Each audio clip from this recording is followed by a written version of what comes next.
Muchas gracias, presidente.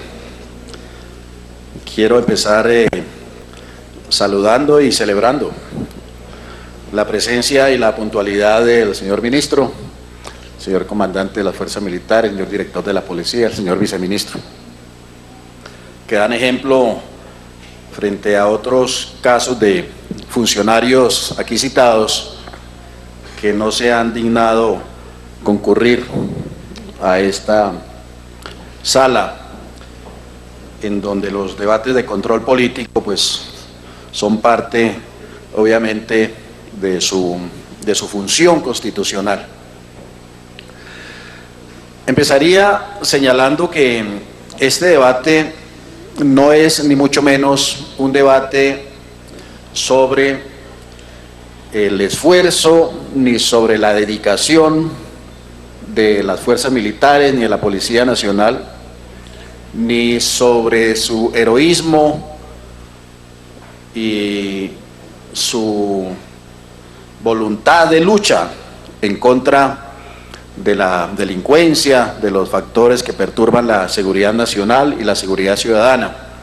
No, reconocemos de antemano el heroísmo, la dedicación, el inmenso esfuerzo que realizan las fuerzas militares y la Policía Nacional para guardar la seguridad de los colombianos. Reconocemos el esfuerzo también del señor ministro, de los funcionarios civiles en el Ministerio de la Defensa. Son, a no dudarlo, funcionarios absolutamente capaces y consagrados y que dedican sus mejores esfuerzos a guardar y preservar la seguridad nacional. Este no es un debate sobre las personas, ni sobre las intenciones de las personas, ni sobre el esfuerzo, ni sobre la voluntad de lucha de quienes integran tanto la fuerza pública como el Ministerio de la Defensa Nacional. No. Este es un debate sobre la política de seguridad y, como es un debate político, pues en la política lo que importan son los resultados, no las intenciones. Las intenciones pueden ser muy loables, las intenciones pueden ser muy buenas, muy positivas, pero la política es un asunto de resultados. Y sobre los resultados y sobre la política es que vamos a realizar este debate. Los resultados de la política de seguridad nacional y de la política de seguridad ciudadana y de la lucha contra el narcotráfico durante este gobierno, los 5 años de este gobierno, no son buenos. Son un fracaso rotundo y absoluto. Casi que no hay nada destacable en lo que tiene que ver con mejorar los indicadores de la seguridad nacional, la seguridad ciudadana y la lucha contra el narcotráfico. No se salva prácticamente nada.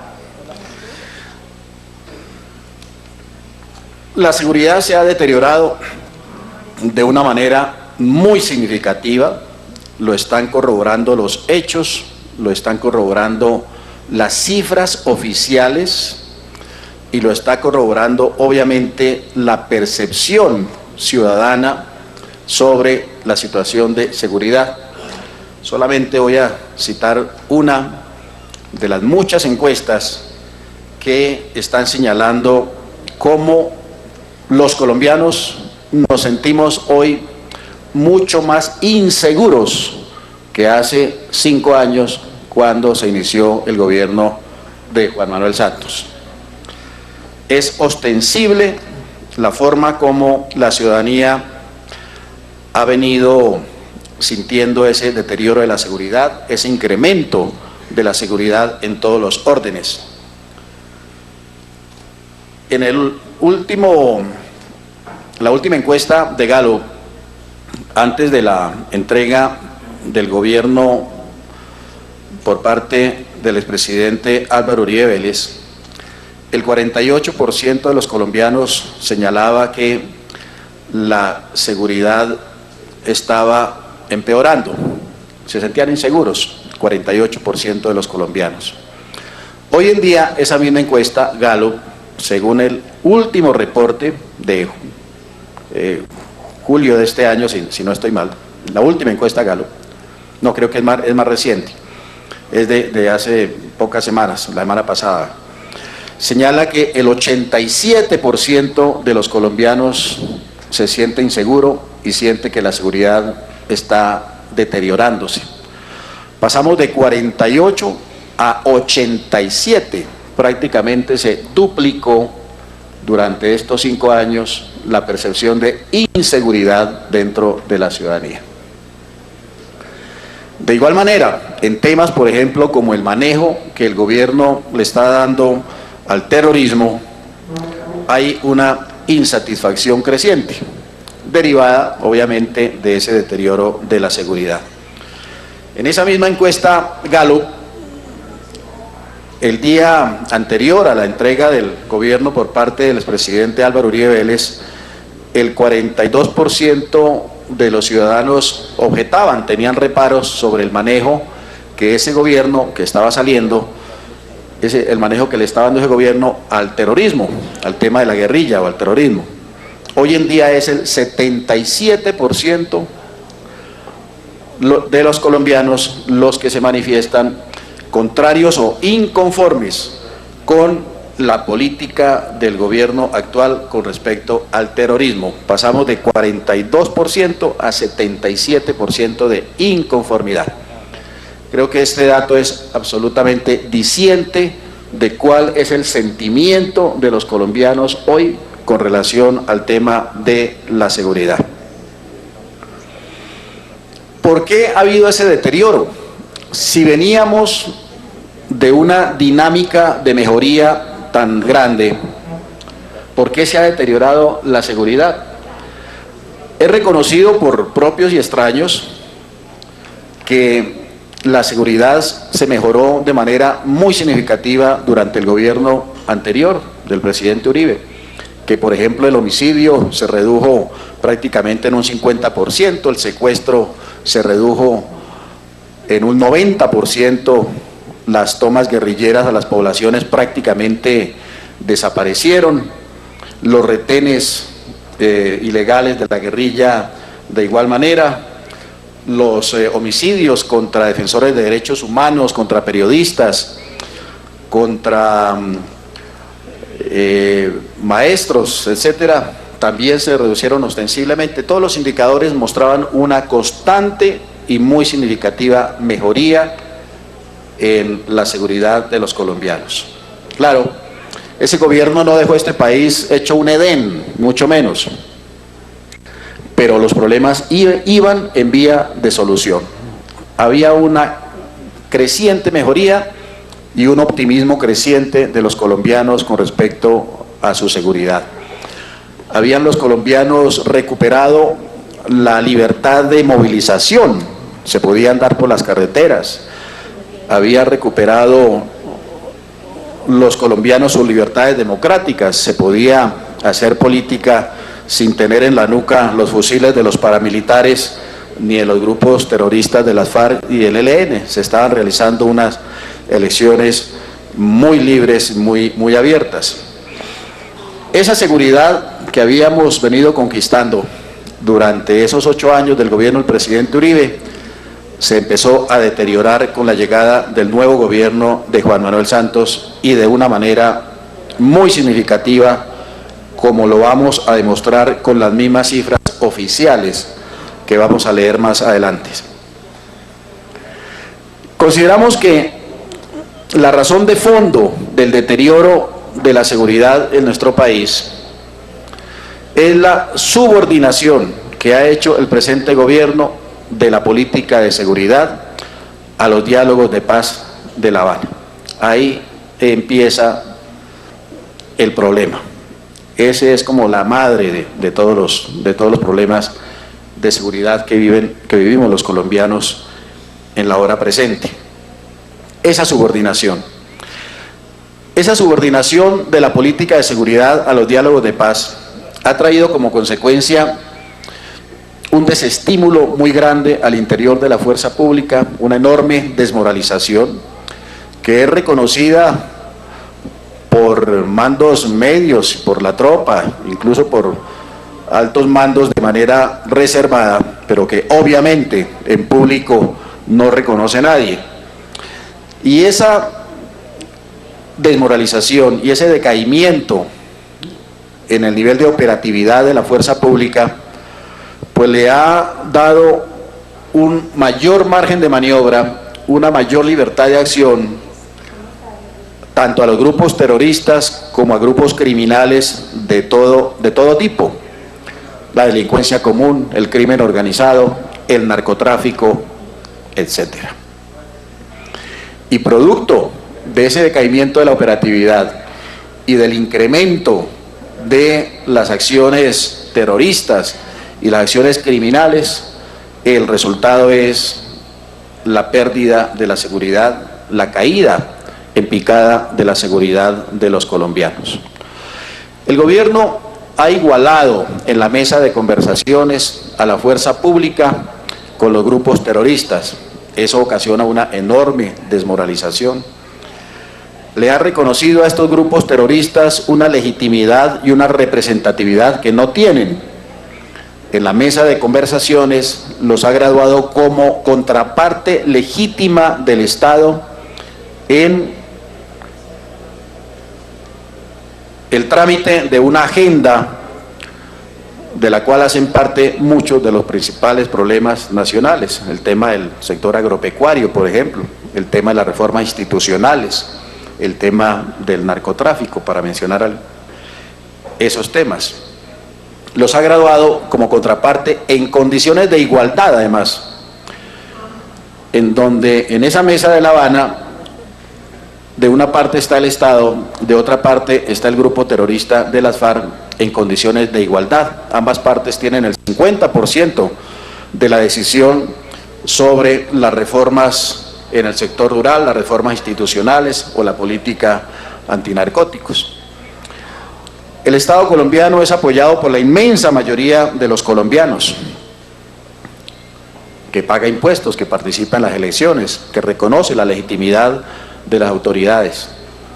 Por el contrario, solamente un 2% de los colombianos tiene alguna simpatía, manifiesta alguna simpatía o algún apoyo hacia estos grupos terroristas.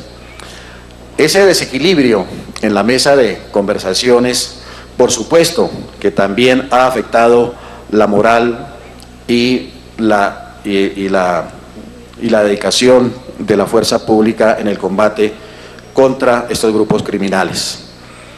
El discurso, por ejemplo, antidrogas del gobierno actual, del gobierno nacional, es un discurso total y absolutamente derrotista. Parte de la base de que la lucha contra las drogas a nivel universal y en nuestro país es una batalla perdida. Está perdida esa batalla. Que los esfuerzos no valen la pena y que por tanto tarde o temprano habrá que pensar en un cambio de política e irnos por la vía de mayor tolerancia y de la legalización de las drogas.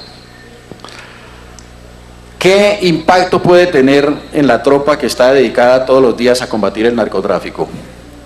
Si su comandante en jefe dice que es una batalla perdida, que es una lucha estéril, pues nadie quisiera ser el último soldado o el último policía muerto, sacrificado o herido en un combate que está perdido, en una batalla que el comandante en jefe ha declarado como una batalla totalmente perdida, como una lucha estéril, como una lucha inútil. Todo esto se ha sumado para producir esa merma en el esfuerzo y en la eficacia de las autoridades para combatir el delito. Ha habido una política de apaciguamiento frente al crimen, frente al delito, en particular frente al terrorismo.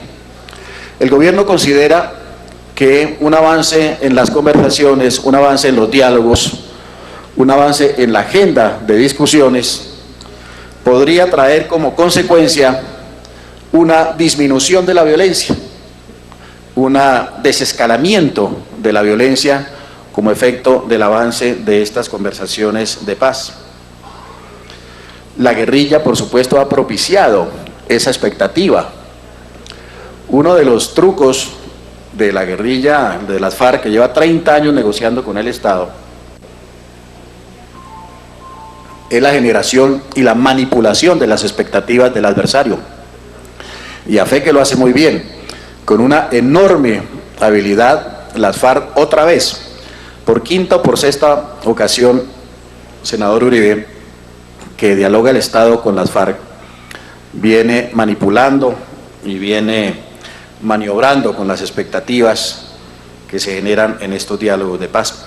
Por esa razón, ha venido decretando una serie de treguas de manera unilateral, tratando de ablandar al gobierno, argumentando que ella tiene voluntad de desescalar el conflicto, que tiene voluntad de paz, que tiene voluntad de desescalar la violencia. Obviamente generando toda una suerte de ambiente propicio para su propósito estratégico, que es que se decrete un cese al fuego bilateral.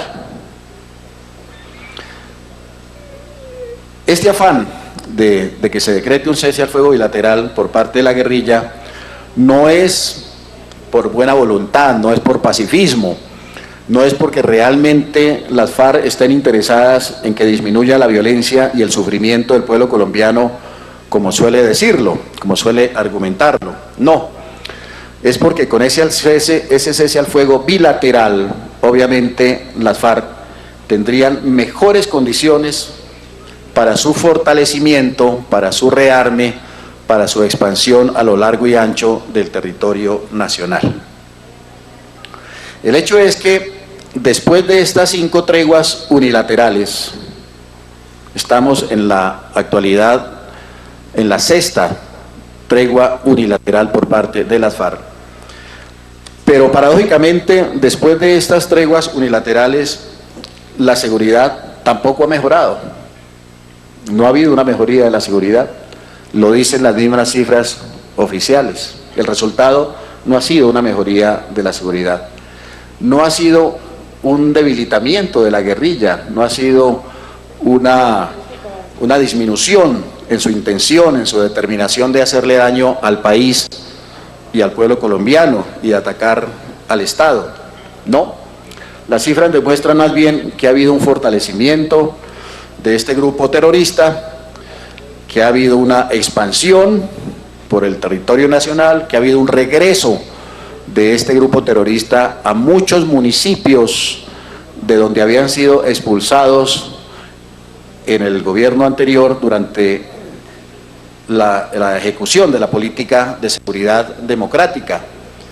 La guerrilla ha retornado a decenas y decenas de municipios del país. Nos lo dicen en el Meta, nos lo dicen en el Casanare, nos lo dicen en Arauca, nos lo dicen en Antioquia, nos lo dicen en Cesar, nos lo dicen en Nariño, nos lo dicen en la mayoría de los departamentos del país, nos lo dicen también en Boyacá, que está regresando la guerrilla y está regresando de manera violenta. Y hay obviamente acciones violentas y criminales que son los primeros indicadores del retorno, del regreso a la guerrilla a esas regiones. En primer lugar, la extorsión, que está totalmente disparada. En segundo término, los retenes de la guerrilla que prácticamente habían desaparecido de muchas zonas. Nos lo dicen el incremento de los atentados contra la infraestructura económica nacional. Nos lo dicen, esa presencia asidua, cada vez más desembosada, cada vez más abierta de este grupo guerrillero a lo largo y ancho del país. El gobierno, que se negó hasta ayer nomás a considerar la posibilidad de decretar un cese al fuego bilateral y que siempre insistió en que ese cese al fuego bilateral se realizaría únicamente después de la firma de un acuerdo de paz, ahora está aceptando la posibilidad de que ese cese al fuego bilateral se realice antes de la firma de un acuerdo de paz. Los mensajes del gobierno y de sus voceros son totalmente ambiguos y a veces contradictorios. Unos dicen, por ejemplo, que ese cese al fuego se haría antes de la firma de un acuerdo de paz, siempre y cuando, por ejemplo, se hubiera resuelto el tema de la seguridad jurídica para la guerrilla. Eso lo afirma, por ejemplo, el general Mora Rangel, lo afirmó en un foro en la Universidad del Rosario. Otros afirman que efectivamente se haría ese cese al fuego unilateral, bilateral, antes de la firma de un acuerdo de paz, pero que la concentración se realizaría después de la firma de un acuerdo de paz, porque sería el paso previo a la entrega de armas. Hay mucha confusión y mucha ambigüedad sobre este tema del cese al fuego bilateral, pero tememos que el gobierno, para darle un aire artificial a esos diálogos de paz que languidecen en el apoyo de la opinión pública, resuelva acometer este cese al fuego bilateral sin que se le exija a la guerrilla una concentración en un sitio o en dos sitios determinados de la geografía nacional, con todos sus hombres y con todas sus armas, con supervisión internacional, como ha sido la propuesta desde el inicio de estos diálogos de paz del Centro Democrático. Un cese al fuego bilateral sin concentración de la guerrilla en uno o en varios sitios del país sería repetir la nefasta experiencia que vivió el país durante los diálogos de paz del presidente Belisario Betancur.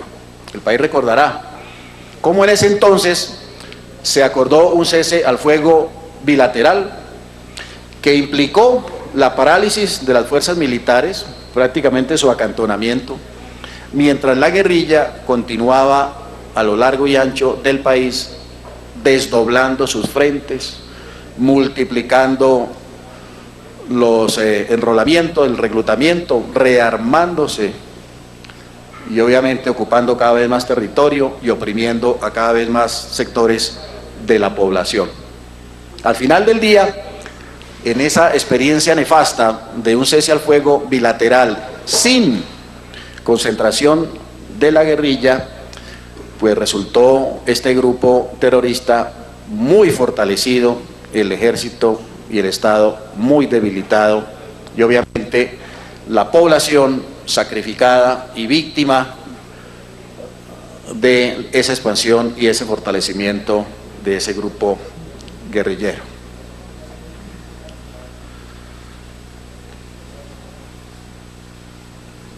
No queremos que se repita esa experiencia y por tanto consideramos que la continuidad de los diálogos de paz debería darse con la condición de que la guerrilla se concentrara en algún sitio del país para que se pudiera dialogar, no en medio, utilizando la jerga gubernamental, no en medio del conflicto ni en medio de la guerra, sino en medio de una situación de paz y de tranquilidad. Incluso en ese caso, si hubiera una concentración de este grupo terrorista, los diálogos de paz podrían extenderse por cualquier cantidad de tiempo. El factor tiempo dejaría de ser un factor crítico en los diálogos de paz como es ahora. ¿Por qué la población se angustia y por qué decrece el apoyo a las conversaciones de paz? Porque se están haciendo en medio de la violencia y del terrorismo.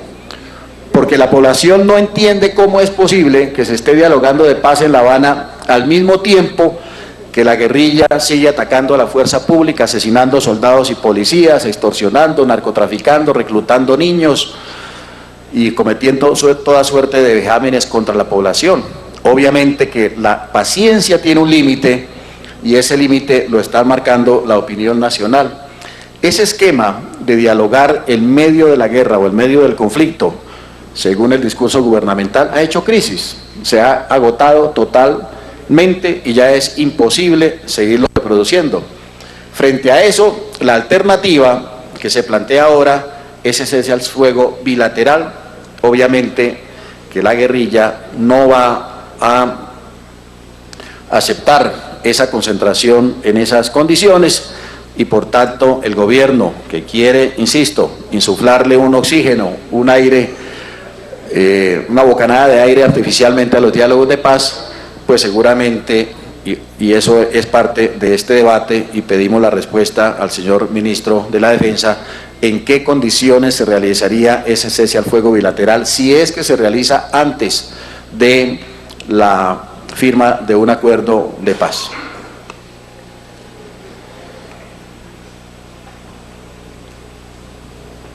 El deterioro de la seguridad es absolutamente ostensible, según las cifras oficiales que vamos a exponer a continuación, por esa manera como se han subordinado la política de seguridad a estas conversaciones de paz.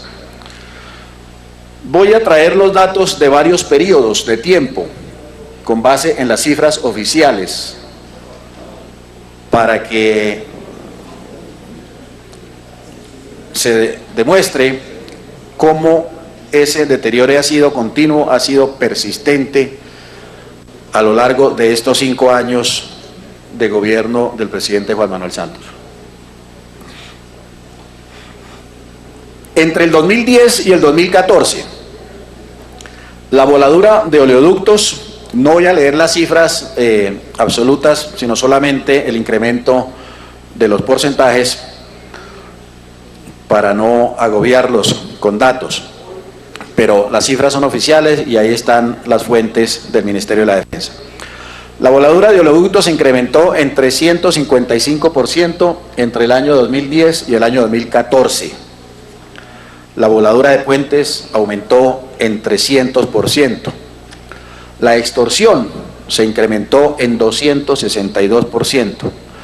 Los ataques a instalaciones militares y de policía se incrementaron en 111%.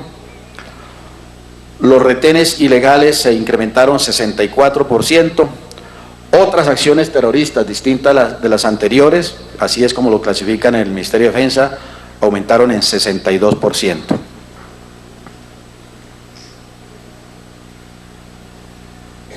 Esto en el periodo del año 2010 al año 2014. Miremos otro periodo de tiempo, porque se podrá decir, bueno, pero es que esas son las cifras hasta el 2014, pero entre el 2014 y el 2015 ha habido una ostensible mejoría. Lamentablemente no es así. Si comparamos el periodo de enero a julio del año 2014 con respecto del año pasado, con respecto a enero a julio de este año, o sea, el año pasado con respecto a este año, con tregua unilateral de 6 meses, incluida por parte de las FARC, que decretó el cese al fuego unilateral en diciembre del año pasado, hasta después de la masacre del Cauca, en mayo de este año. En este periodo de enero a julio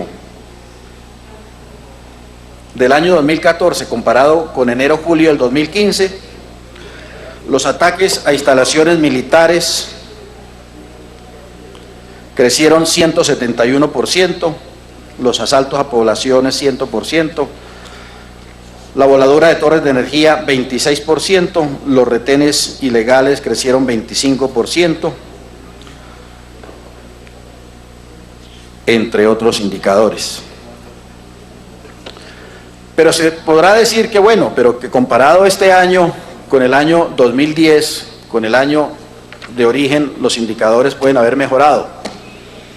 Comparamos también enero-julio de 2010 con enero-julio del 2015, o sea, el dato más reciente, el último semestre, por decirlo así, del presidente Uribe en el gobierno y el último semestre del presidente Santos en el gobierno. Enero-julio del 2010 con enero-julio del 2015. En ese periodo, las voladuras de oleoductos, comparando los dos periodos, las voladuras de oleoductos se han incrementado en 564%, los ataques a instalaciones militares se incrementaron en 533%, la voladura de torres de energía en 107%, los hostigamientos a la fuerza pública 94%, los retenes ilegales en 25%, otros actos terroristas diferentes a los anteriores, que consisten sobre todo en ataques a comercios, en ataques a instalaciones civiles, a lugares públicos, generalmente forzando el pago de la extorsión, ataques a fincas, a propiedades, a comercios, etcétera. Ese tipo de acciones terroristas se incrementó en 21% entre el año 2010, entre enero y julio, y entre enero y julio del 2015. Todo lo cual nos da para concluir que efectivamente ha habido y sigue persistiendo un grave deterioro de la seguridad nacional. Pero igual ha sucedido en términos de la seguridad ciudadana. Si tomamos esos mismos periodos de tiempo, 2010 a 2014, algunos indicadores: el hurto de motocicletas entre el 2010 y el 2014 se incrementó en 75%, las lesiones personales se incrementaron en 52%, el hurto a entidades financieras 52%, el hurto a personas, que sobre todo es el robo de celulares, en 50%, los delitos sexuales 47%, el hurto común 45%, el hurto de vehículos 45%, la violencia intrafamiliar 40%, el secuestro simple 34%, el hurto a residencias 16%, entre el año 2010 y el año 2014. Si miramos, como en el ejercicio anterior, el año pasado y el presente año, tenemos algunos indicadores. El hurto a entidades financieras se ha incrementado en 13%, el hurto de motocicletas 7%, el hurto de vehículos 3%, el hurto a comercios 2%, el hurto a personas 2%, el hurto común en 1%. No ha habido mejoría en ninguno de estos indicadores. Y si comparamos de igual forma el último año o el último semestre del gobierno del presidente Uribe con el último semestre del gobierno del presidente Juan Manuel Santos, tenemos estas cifras de enero-julio de 2010 comparado con enero-julio del 2015. La extorsión se ha incrementado 189%, el hurto de motocicletas 82%, el hurto a comercios 63%, el hurto a personas 54%, el hurto común 47%, el hurto a entidades financieras 47%, las lesiones personales 47%, el hurto de vehículos 42%. Entre el último semestre en que estuvo el presidente Uribe y el último semestre de gobierno del presidente Juan Manuel Santos. Los datos son absolutamente incontrastables. El deterioro de la seguridad es un hecho. Y otro factor que atenta y de manera grave y crítica contra la seguridad nacional, el tema del narcotráfico. El país se cimbroneó recientemente con el dato que presentaron las Naciones Unidas en su más reciente informe de este año, que compara el 2013 con el 2014, el incremento de las hectáreas sembradas de coca en un 42% según Naciones Unidas, y el incremento de la producción de cocaína en un 52% según Naciones Unidas. Lo que se conoce menos es la caída del esfuerzo estatal, gubernamental, en el combate contra el narcotráfico. Va a presentar unos datos que son de entre enero y julio del 2014 y enero-julio del 2015.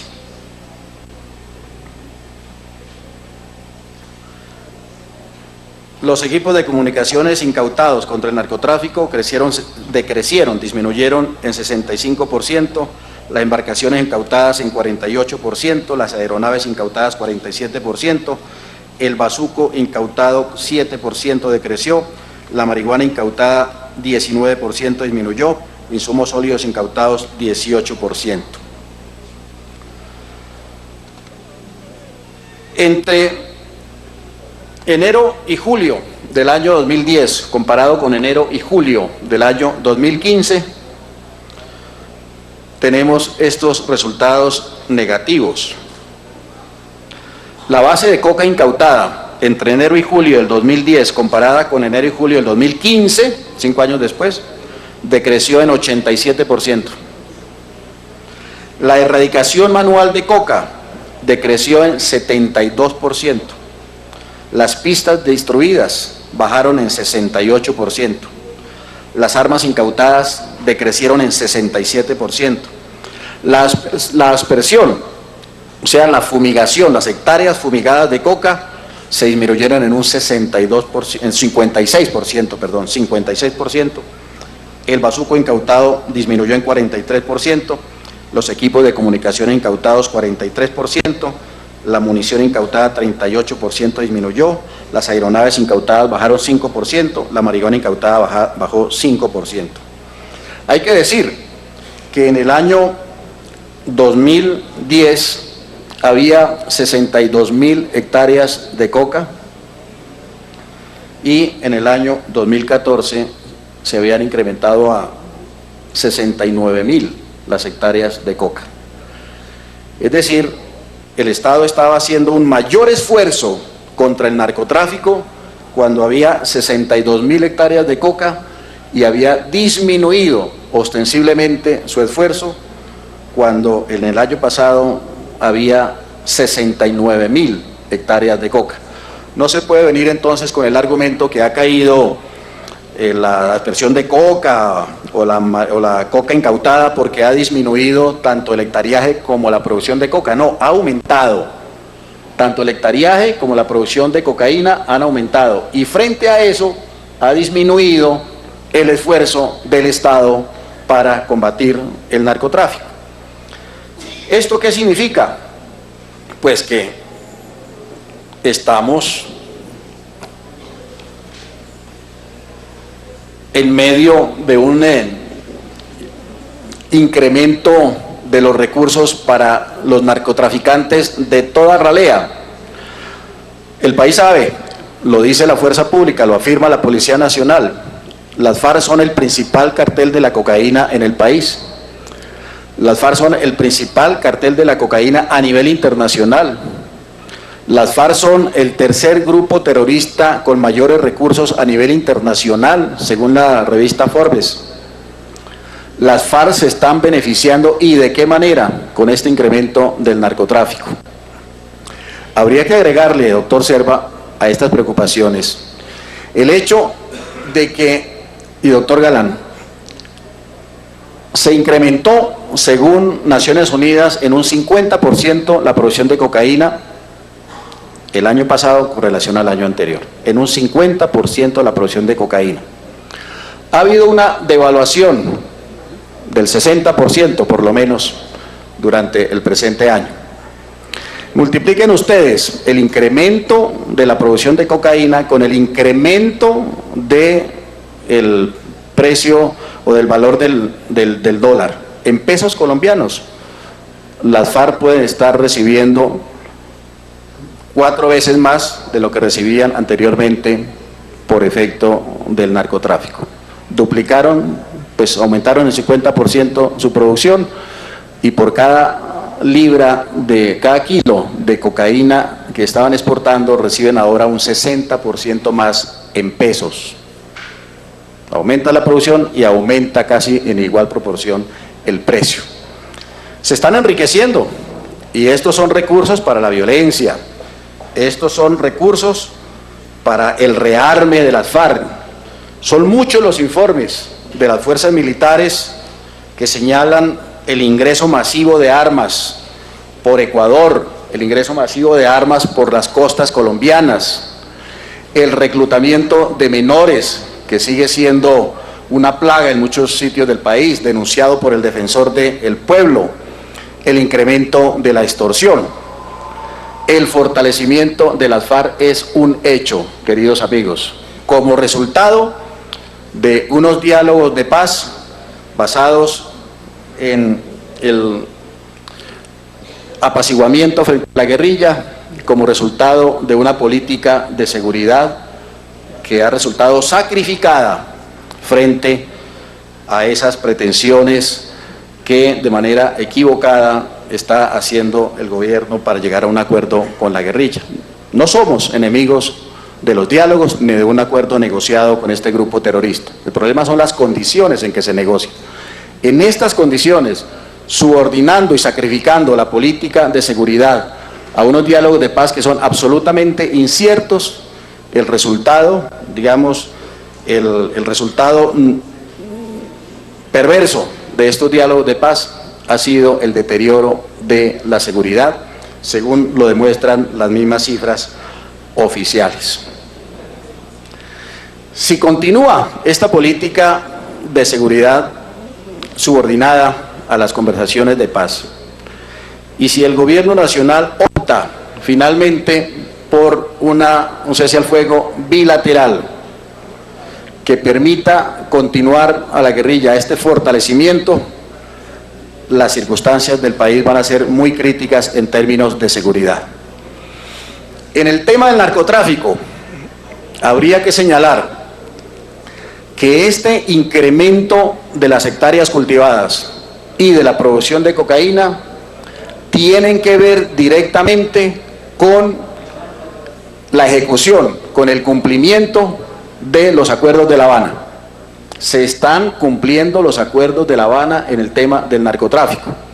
Si ustedes leen qué fue lo que se acordó sobre el tema del narcotráfico, ahí se dice que las aspersiones serán suspendidas y que solamente se utilizarán de manera excepcional, etcétera, que serán suspendidas las aspersiones y que la erradicación de la coca, de los cultivos de coca, serán, esto se supone después de la firma de un acuerdo de paz, pero lo están ejecutando ahora. Esas erradicaciones de la coca serán manuales, serán graduales, serán concertadas y serán voluntarias con las comunidades. Y que esas erradicaciones se harán una vez el gobierno haya cumplido con ciertos compromisos, grandes compromisos, como el desarrollo de esas zonas de cultivos de coca, es decir, con programas de desarrollo, de crédito, de vivienda, de salud, de vías, etcétera, etcétera.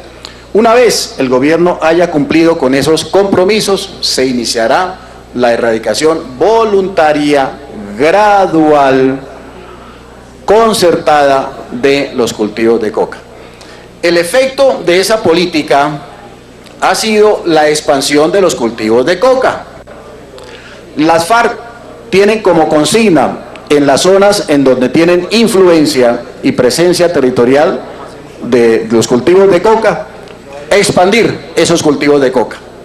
La consigna de las FARC es a los campesinos: hay que sembrar coca a la lata, hay que expandir los cultivos de coca. Mientras haya diálogos de paz, no habrá erradicación ni manual ni aspersión aérea de esos cultivos de coca. Aún más, siembren coca, señores campesinos, porque solamente quienes tengan cultivos de coca van a ser beneficiarios de los programas sociales, de vías, de salud, de vivienda, etcétera, que ha programado el gobierno nacional, con los cuales se ha comprometido el gobierno nacional. Quien no tenga cultivos de coca no va a ser beneficiario de esos programas sociales. Luego, el cultivo de coca se ha convertido en la llave de entrada para poder ser beneficiario de esos programas de desarrollo rural en las regiones. Ese efecto totalmente perverso ha tenido ese cambio en la política contra el narcotráfico. Ese incentivo está incentivando de una manera absolutamente perversa el cultivo de coca. Ahí están las consecuencias: incremento de un 50% de los cultivos el año pasado, incremento en un 44%, incremento en un 52% de la producción de cocaína durante ese mismo periodo. El país se va a transformar en un mar de coca, en un mar de cocaína.